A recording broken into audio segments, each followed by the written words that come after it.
लग्नाचं वय झालं की घराघरात मित्रमैत्रिणींमध्ये एकाच विषयावर चर्चा सुरू होते.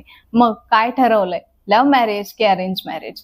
आजकाल आपण पाहतोय लग्नाच्या मंडपात जेवढी रोषणाई आणि गर्दी पाहायला मिळते, दुर्दैवाने तितकीच गर्दी फॅमिली कोर्टात घटस्फोटासाठी पाहायला मिळते. मग मनात भीती निर्माण होते, आपण घेतलेला निर्णय बरोबर आहे की चुकीचा?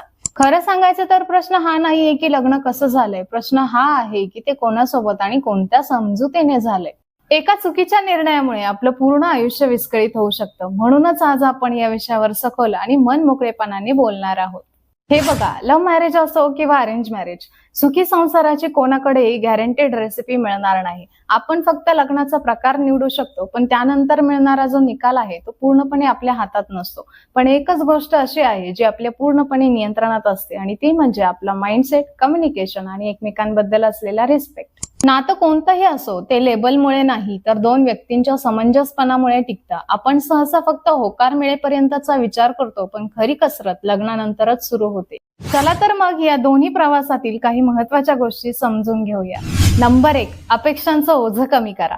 अरेंज मॅरेज मध्ये आपण समोरच्याला पारखून घेत असतो, पण लव्ह मॅरेज मध्ये आपण स्वतःची परफेक्ट इमेज तयार करत असतो आणि समोरच्याचे रेड फ्लॅग्स इग्नोर करतो. लक्षात ठेवा, जोडीदार कोणताही असो, तो माणूस आहे आणि त्याच्याकडून चुका होणारच. लग्नानंतरची रिअल लाईफ ही डेटिंग पेक्षा वेगळी असते.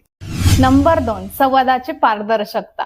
लव्ह मॅरेज मध्ये आपल्याला वाटतं की त्याला किंवा तिला आपल्याबद्दल सगळंच माहिती आहे, पण लग्नाआधी आर्थिक नियोजन आणि फॅमिली जबाबदाऱ्यांबद्दल स्पष्ट चर्चा करणं गरजेचं आहे. अरेंज मॅरेज मध्ये सुरुवातीला ओपन कम्युनिकेशन साधायला वेळ लागतो, पण तोच नात्याचा पाया असतो. नंबर 3, निवडीचे स्वातंत्र्य आणि जबाबदारी. लव्ह मॅरेज मध्ये निर्णय तुमचाच असतो, त्यामुळे जबाबदारी ही तुमचीच असते. अरेंज मॅरेज मध्ये घरचे सोबत असतात, हा एक सपोर्ट सिस्टीमचा भाग झाला, पण आयुष्याच्या प्रवासात शेवटी तुम्हालाच एकमेकांसोबत चालायचं आहे, हे विसरून चालणार नाही. नंबर 4, ऍडजस्टमेंट म्हणजे हार नाही. लव्ह मॅरेज असो किंवा अरेंज मॅरेज, थोडी तडजोड ही दोघांनाही करावीच लागते, पण ही तडजोड आनंदाने असावी, ओझ्यासारखी नाही. जर तुमच्या जोडीदाराला शांतता आवडत असेल आणि तुम्हाला गाणी, तर कधीतरी आवाज कमी ठेवणं म्हणजे सॅक्रिफाईस नाही, तर तो रिस्पेक्ट आहे. एकमेकांच्या आवडीनिवडींचा आदर करणं म्हणजेच ऍडजस्टमेंट. नंबर 5, रेड फ्लॅग्स कडे दुर्लक्ष करू नका. अनेकदा आपण प्रेमाच्या ओघात किंवा घाईघाईत समोरच्या व्यक्तीच्या चुकीच्या सवयींकडे दुर्लक्ष करतो. लग्नाचा प्रकार कोणताही असो, जर समोरची व्यक्ती तुमचा आदर करत नसेल तर तिथे गांभीर्याने विचार करण्याची गरज आहे. Number 6, family bonding. भारतीय संस्कृतीत लग्न हे दोन व्यक्तींचं नाही तर दोन कुटुंबांचं मिलन आहे.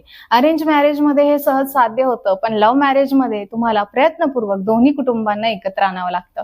कुटुंबाचा पाठिंबा हा नात्याला सिक्युरिटी देतो. नंबर 7, मैत्रीचा पाया. ज्या नात्यात मैत्री असते तिथे वाद झाले तरी लवकर मिटतात. अरेंज मॅरेज मध्ये व्यक्ती नवीन असते, त्यामुळे आधी पार्टनर शोधण्यापेक्षा एक चांगला मित्र शोधण्याचा प्रयत्न करा.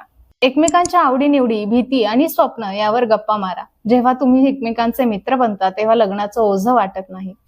लव्ह मॅरेज मध्ये तुमची मैत्री लग्नानंतरही टिकवण्याचा प्रयत्न करा. लग्नानंतर नात्यामधला रोमॅन्स कमी होतो, त्यामुळे भांडणं वाढतात. अशा वेळी तुमची जुनी मैत्री कामी येते. तू माझा जोडीदार असण्याआधी तू माझा बेस्ट फ्रेंड आहेस, ही भावना नात्याला सुरक्षितता देते. तुम्ही जर मला हा प्रश्न विचारणार असाल की लव्ह मॅरेज चांगलं की अरेंज मॅरेज, तर उत्तर आहे, ज्या नात्यामधील दोन व्यक्ती एकमेकांना समजून घेण्यास तयार असतील ते नातं जगातलं सर्वोत्तम नातं आहे.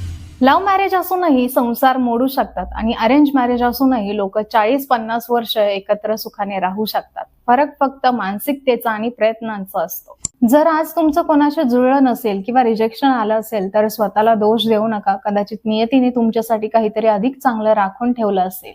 तुमचा स्वतःवरचा विश्वास कमी होऊ देऊ नका. लग्न हा आयुष्याचा एक भाग आहे, पूर्ण आयुष्य नाही. तुमच्या स्वतःवर लक्ष केंद्रित करा आणि योग्य व्यक्ती योग्य वेळी तुमच्या आयुष्यात नक्कीच येईल.